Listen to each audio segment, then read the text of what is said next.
Flamingo chef, show us what you got with cocktails and dishes that hit the sweet spot. Hey guys, Bill the Kansas Flamingo chef. Thanks for joining me again at my bar.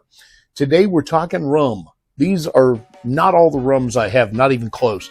Just a few that I grabbed just to make a point. One of the cool things about rum is there's so many nuances and flavors.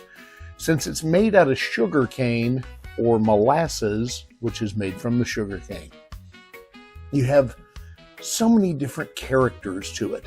And of course you've got flavored rums, like this is a banana rum. I know it sounds ridiculous. I happen to really like banana rum. But it's also how it's aged and whether it's in oak barrels and all the things that go into it, a lot like whiskey.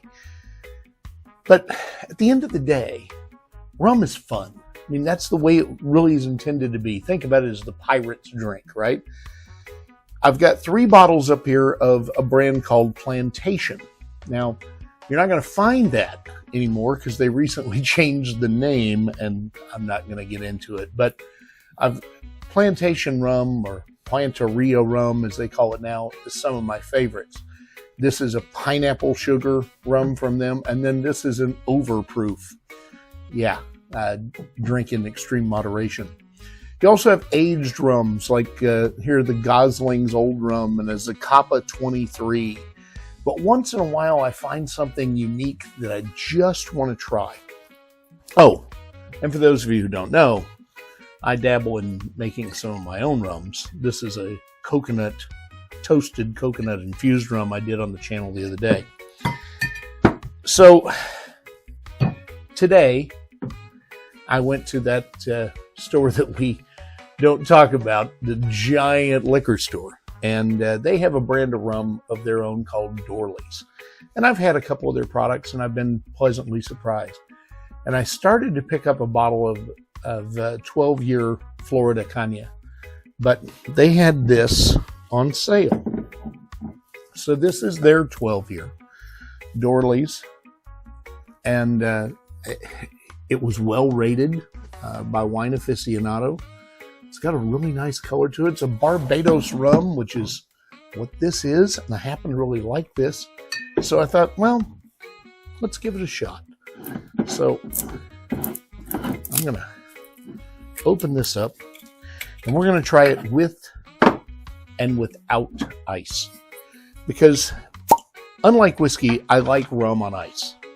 But to get the nuances, you really need to sip it by itself. So let's see how this, oh my goodness, that smells amazing. Oh, very buttery smelling. It's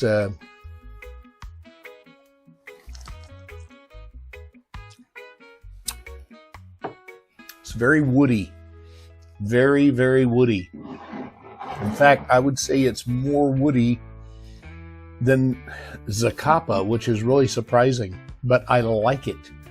There's a butteriness to it.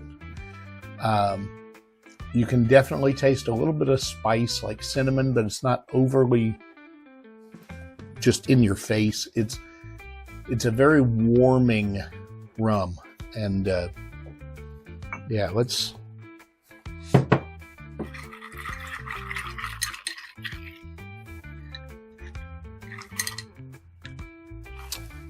I have to admit, I think I like it better without the ice.